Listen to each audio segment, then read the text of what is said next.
Welcome to the second episode of the It's Time to Talk podcast with Nightingale. I'm Lindsay Morham, and today it's time to talk multiple sclerosis, or MS as it's commonly known. With as many as 130,000 people in the UK living with MS and around 130 new diagnoses a week, it is a condition that is more prevalent than some may think. I'm really excited to have some special guests joining me today. So we have Leila from the MS Society and Stuart, who has been living with MS now for over 30 years. So first of all, thank you so much for joining me today, and it's a pleasure to have you here. Thank you. Thanks for inviting us. Pleasure to be here.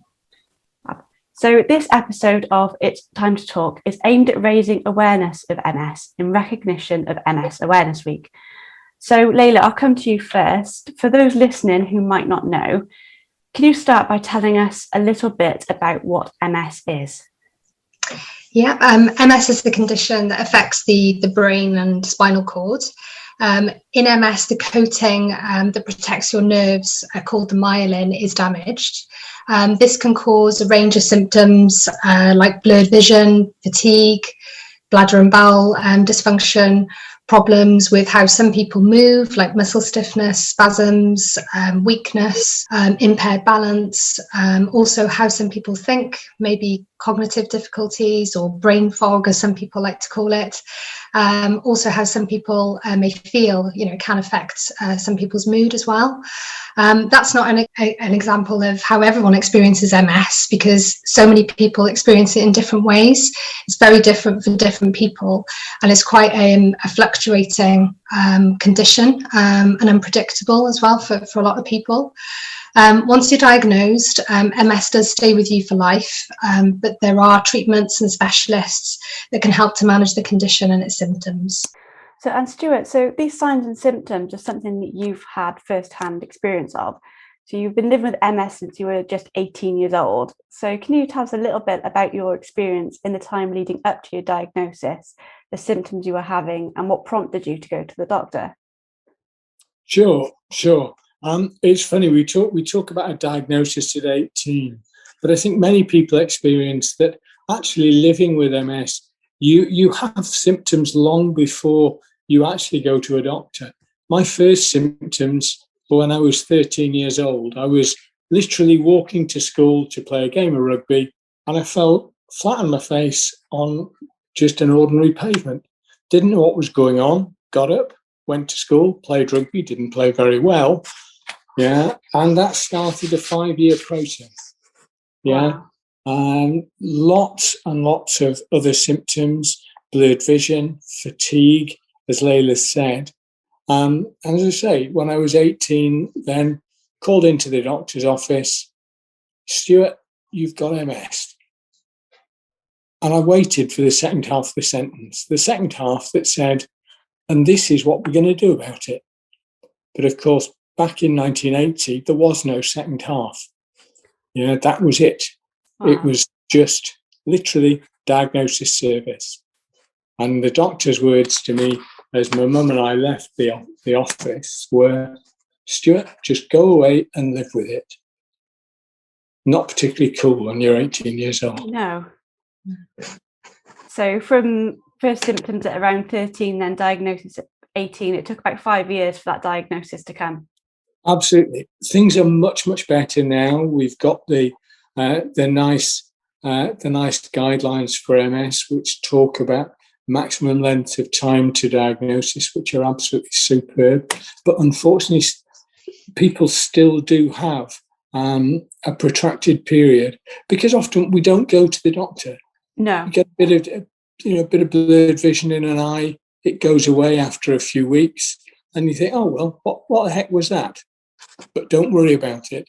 And then it's only when something happens again, maybe a month, a year later, that you think, oh, maybe I should go and talk to a doctor. So I think my advice to people always is, if something's happening you don't know anything about, go and seek medical advice. Yeah. No, I can understand that. So 18, you've just been given this diagnosis of MS. Yeah. You're very kind of blunt, as you say, there was no second half. It was, you've got MS, end sentence. What kind of thoughts were kind of going through your head at that time as an 18-year-old with such a life-changing diagnosis? Well, of course, the bits that are there are desperate, but I didn't really know quite how life-changing it was, because the standard of information I'd been given wasn't quite good enough. So I had to go away and do a lot of reading, a lot of delving for information. And of course, we didn't have the internet back in those days, so it was all bookwork. Yeah. But once you start to realise what's going on, you get over the initial confusion, and that leads into fear, frustration, anger, all the sorts of things that you actually associate with grieving. Because, of course, what I was doing was grieving for the life that I was expecting I would live. The plans that I was making, I was going off to university, I was going to read medicine, I was going to become a surgeon in my head. All of these things were there. And suddenly I'd lost all of that. And I was going to have to replan my life and think about things in a very different way. Yeah. And of course, that actually all goes against the background of the fact that I'm going through puberty. I've got all the teenage angst and whatever have you. I'm schooling, looking at university. I'm a keen sportsman. All those things that I've lost. And those are the thoughts. Yeah, that's such a weight to have on your shoulders at just 18 as well, on the cusp of like adulthood, and suddenly the life that you planned for yourself was changing. Absolutely, and it's funny. I can still see the look on my mum's face sat in that office, and it was guilt. It was guilt for, what have I done? What haven't I done? How haven't I protected my child? And, you know, my mum is just 96 years old now. And if I catch her looking at me when she doesn't know I am, I still see that look in her eye. That's absolutely just 40 years for her to carry that is hard. Yeah. Wow, that is. This is it. I mean, MS affects not just you, does it? It affects your family, your friends as well. It has a knock-on effect, doesn't it? You're so right, Leila. I mean, it's something we'll talk about in a little minute. That's actually what we do as a family, and I've done all the time as a family, is to say it's not Stuart who's got MS. The family's got MS, and we all live with it because it impacts on everybody. So you just talked about the 130,000 people. I would say that 130 is actually nearer 1 million people who are actually directly affected in a family way living with MS. So over the years, could you tell me a little bit about how your condition has changed, any new symptoms that have developed since your diagnosis, or, you know, which ones have worsened? Sure. I think the big headline symptom for me is mobility. My mobility and my legs have all sort of disappeared. I use an electric wheelchair now. I used a stick by the time I was in my early 30s. Used a wheelchair from being about 33, 34. And do you know what? I can actually tell you the moment that I decided to use a wheelchair. My wife and I were on holiday in Malta, and we had to go on a walking tour around a little ancient village. It was going to take an hour in 100 degrees heat. I looked at my wife and I said, "No way I can do that." So I did the bloke thing. I sat in a bar, bought a pint, read a book, and learned about it. When Mary came back from the walk, there were lots of tears on both sides. We both hated it because we were separated. That was the moment we said, as soon as we get back to UK, we're going to buy a wheelchair. 33 years old, or whatever I was, got to have a wheelchair. But do you know what? After a month of having that chair, it was the best decision I'd made in 5 years, because suddenly I got my life back. I could get around, I could share stuff with my wife, I could be a dad to our kids. Wonderful. But making that decision was horrendous. Did you find it was hard to make that decision? Because did you find that there was like some stigma associated with using a wheelchair? Yeah, I think you're right. Lots of stigma. And again, we talked earlier about the feeling of loss for my life. This was another feeling of loss. And that's what living with a progressive condition means. You're constantly, as each symptom progresses, as things change and things move on, you have that loss again. So we were talking about mobility here. Again, as we moved on another few years, my right arm packed up. So having a wheelchair was great. But if I was pushing myself around, all I did was go round and round in circles. So I never achieved anything. Yeah. So we decided, right, no, time for an electric wheelchair. Brilliant. Suddenly get my life back again. But it's another issue. It's something else. I've got a friend of mine. He couldn't approach me when I got an electric wheelchair. Yeah, he went to marry my wife and he said, "What's wrong with Stuart? Have things got worse?" And do you know what? He's still a pal now. And that's what, 25 years ago. He's still, can't get his head around it. It's bizarre. So it affects, as we've said, me, the family, but also all my friends as well. And it's, that's a good friend and he can't accept it. So how can I expect Joe Bloggs out in the street to accept it as well? Really difficult. Lots of stigma. Lots of, you can't come in here with that wheelchair. You can't get around. I get rebuffed and pushed away all the time. And what I've got to be is resilient. I've got to be persistent to say, no, I'm going to do it because I need to live my life. Yeah, your life doesn't stop just because you're in a wheelchair, and I suppose it's making other people see that you're still the same person. There have been some key milestones in recent years which have helped to change perceptions of people with disabilities in the UK. According to statistics published by the UK government, nearly 70% of the British public feel attitudes towards disabled people improved after the 2012 London Paralympic Games. These changes in attitudes are leading to positive developments for disabled people across the country. From improved accessibility in the workplace and on public transport to greater representation in the media and sports, this is underpinned by a series of anti-discrimination legislation that's been passed over recent years. It's evident that there is still some way to go to reach a truly equal society, and the experiences of discrimination shared by people such as Stuart really highlights this. You've touched upon how using an electric wheelchair kind of gave you your life back in the sense of the mobility aspect, but there must be other kind of impacts that MS has had on your day-to-day life. Are there any other kind of fundamental changes that you've had to make in order to adapt and, as you say, live with MS? Lots and lots. And they're all the things we don't talk about. And by don't talk about, I mean the things below the belt: incontinence, bowel problems, erectile dysfunction, all of these things that as a society, British society, we're just not prepared to discuss. Those are the really difficult things. By the time I was sort of 40, I was starting to have problems with incontinence.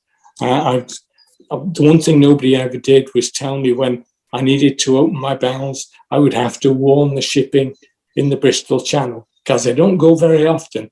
But oh my God, when I do go, it's monumental. Yeah. And then, of course, ED, erectile dysfunction. You get to 45, you don't expect to have those sorts of problems. And again, much as my MS team are absolutely fabulous, it's not something they like talking about either. And sometimes nurses and doctors don't actually have the skills that they need to address issues like that. So we need to make sure that we empower and empower and upskill nurses to actually have those conversations. So I spend a lot of my time talking with undergrad and postgrad nurses and doctors, talking about their communication skills, talking about shared decision making, so that they can actually help us to make the decisions and find the solutions that suit us. So you touched there about the continence issue you're having. So at Nightingale, we're a home delivery service and nursing service. It specialises in continence care. So I was going to touch upon bladder problems with MS, because I know that this is a particular symptom that can affect people with MS, and it does affect yourself. So you said it was about 40 when you started experiencing bladder problems? Yeah, 40 when I was experiencing bladder problems. And I went through, you go through the denial, you go through all the putting up with it, coping, making sure that you live a life which is revolving around whenever you're going out, making sure you know where the toilets are, you restrict your fluid intake. I used to spend an awful lot of time on trains. Well, I still do spend an awful lot of time on trains going back and forth to London. And so I had to dehydrate myself so I didn't have to go to the loo when I was on the train, or I didn't have an accident. And life for those sort of 10 years or so was horrendous. But then we got to a stage where, no, you have those difficult conversations, you find the solutions. And for the last, 5-6 years, I've been intermittently self-catheterizing, which for those who aren't sure is instead of having an indwelling catheter that sits in your bladder all the time, I actually pop a nice, soft, flexible catheter in my willy 3 times a day to drain off the excess urine which sits in my bladder. And that's horrendous. Don't want to do that. Isn't that just the end of the world? Do you know what? It's another one of those decisions when you get your head around it, suddenly you've got your life back. Because I don't have to worry about where toilets are. I don't have to worry about whether I'm going to have an accident. Example, today, normally I wouldn't catheterize. My lunchtime catheterization wouldn't be till about 2 o'clock. But because I'm doing this today, at 12 o'clock, the last thing I want to do is be worrying, that I might need a pee. So catheterize before we start, so I don't have to fret. And Great Bear deliver all of my catheters to me, and ensure that I've always got the supplies that I need, which is great. And again, just such a fabulous service and system, self-catheterization, that has given me back control. So I was about to say, it's that control, isn't it? Like the using an electric wheelchair gave you the control back over your mobility. ISC has given you the control back over your bladder. Absolutely.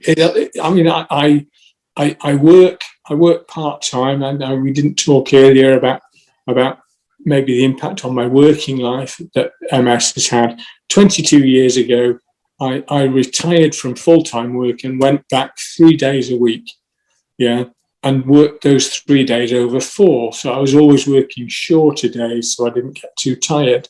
That was brilliant. Incontinence has made working very difficult. But by using intermittent self-catheterization, I've been able to restabilize my working life. So it's not an issue. Absolutely brilliant. I catheterize in a loo at work, no trouble. So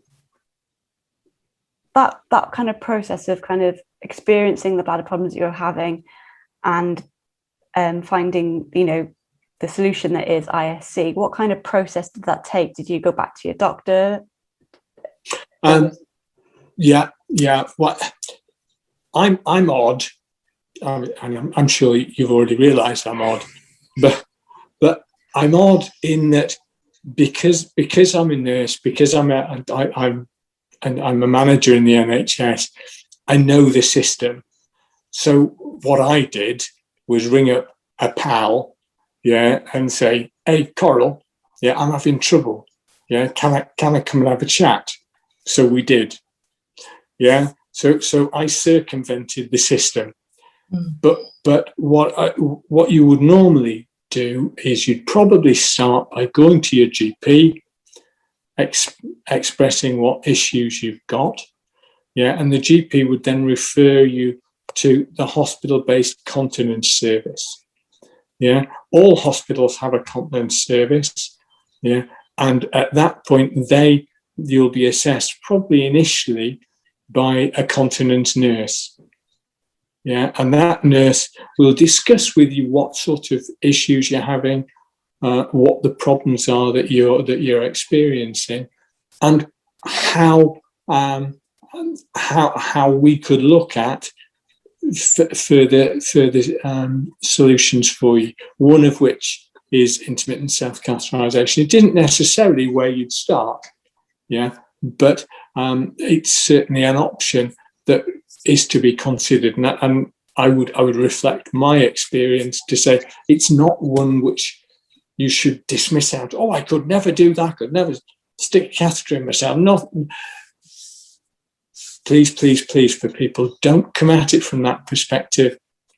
Yeah, that's something that we deal a lot with at Nightingale, as we have so many people who use the service with a range of continence needs.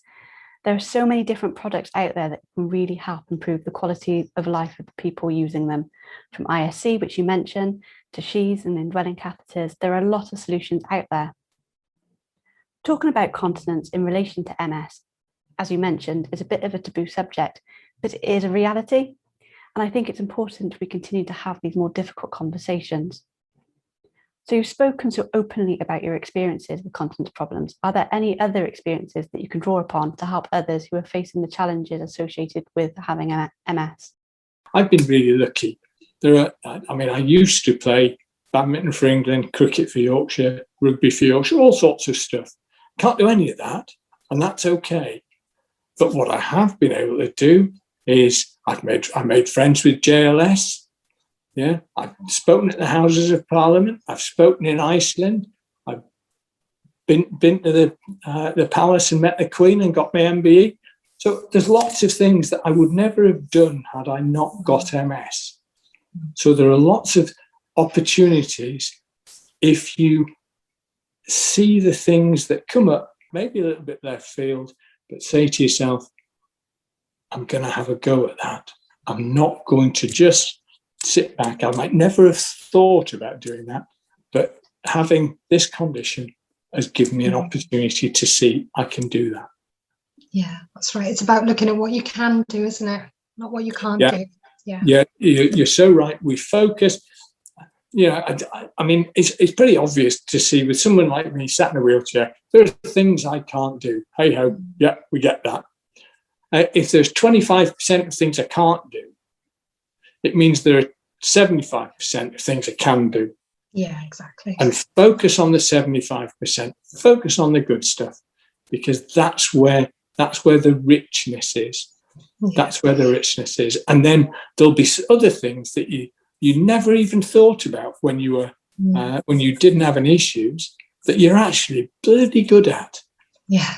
And focus on those, because if you're good at them, make the benefit of them. For me, the one thing I'm quite good at, I'm sure you've realised by now, is talking.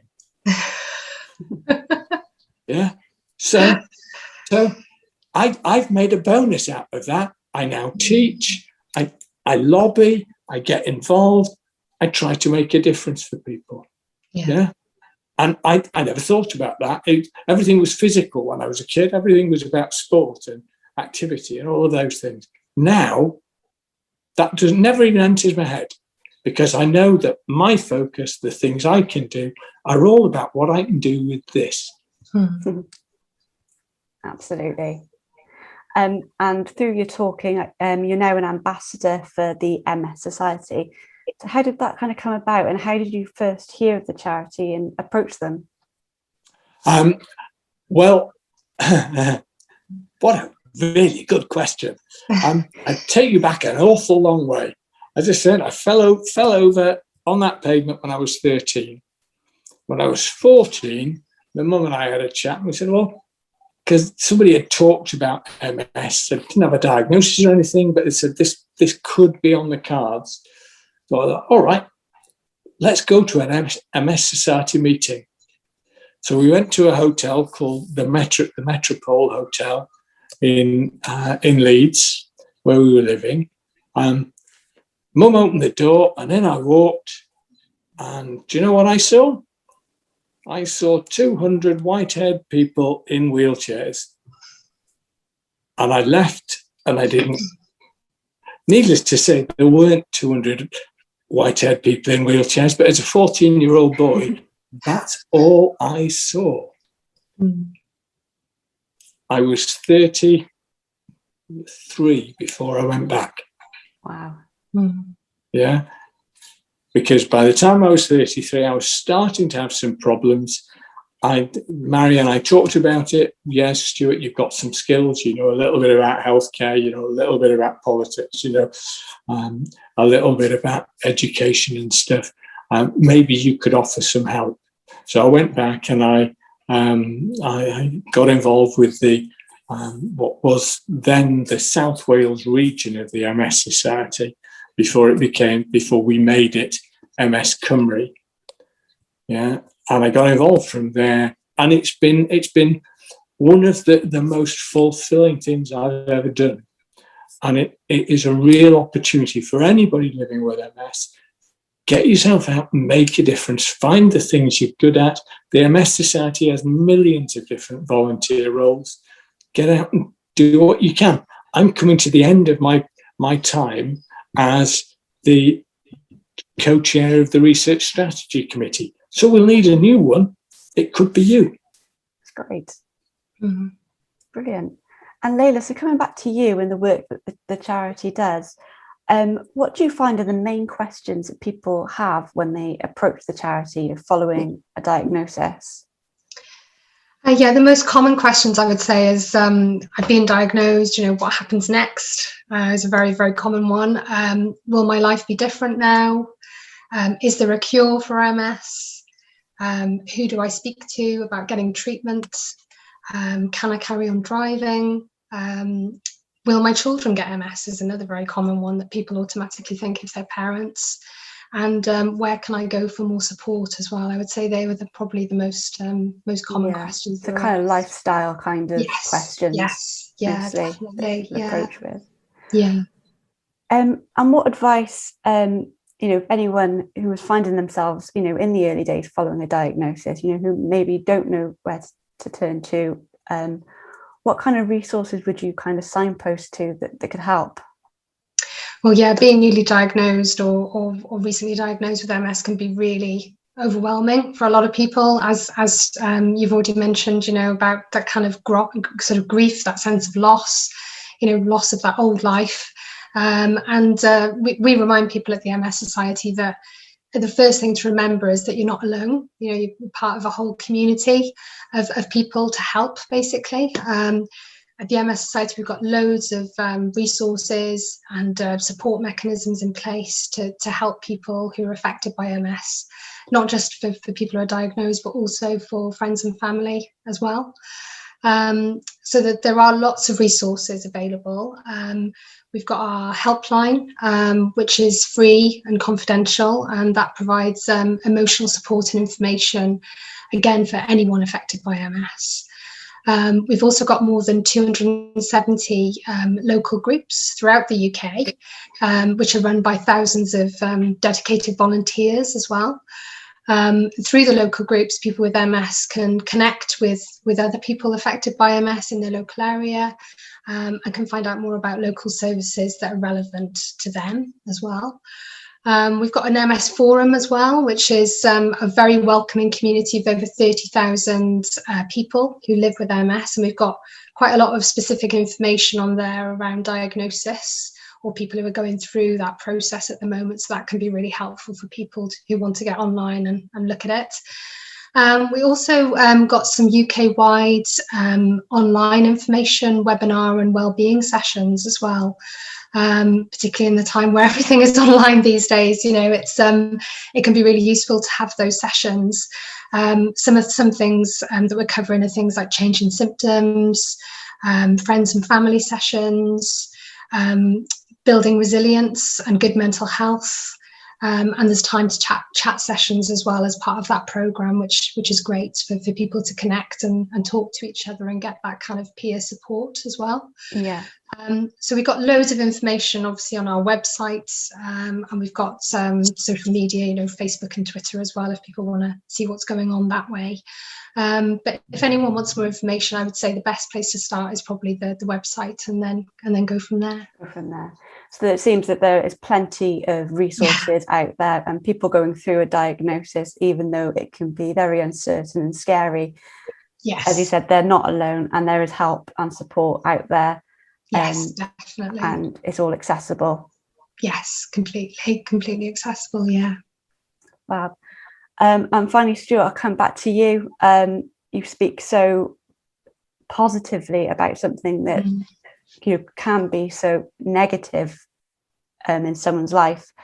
And I'm hoping that, you know, people out there who are listening to you that maybe, you know, just diagnosed and have that kind of feeling of uncertainty, I'm hoping that, you know, by listening to you and the experiences that you've had and the can-do attitude that you have of looking at the things that you can do rather than focusing on the things that they can't do, will really, really, you know, help them feel more positive about their future. Are there any kind of other final words of wisdom that you would kind of pass to anyone out there listening that might just have received a diagnosis?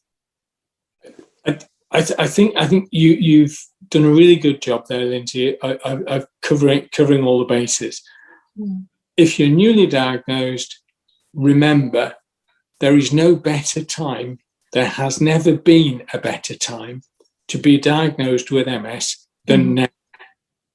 Yeah, there are 15 treatments out there for relapsing MS, some of which are not fabulous, some of which are really, really strong and really effective.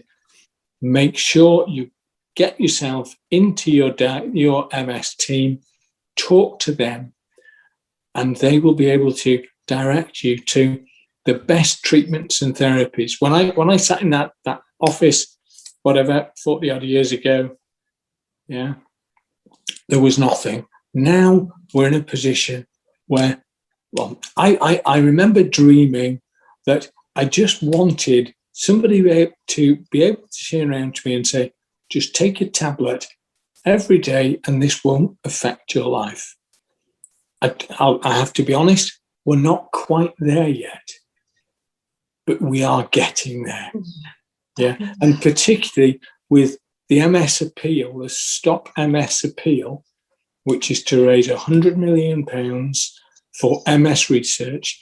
What we're going to be doing with that, yeah, our researchers tell us that we're at the point where we can stop MS and turn the progression off. Well, thank you both so much. It's been really, really good to have you join us today, and I'm sure that people listening will take, you know, great sense of information from that, and it will be great, really helpful for them. Yeah, so thank you very much for coming on and sharing your experiences and your perspectives with us. It's been really, really insightful. Thank you. All a pleasure.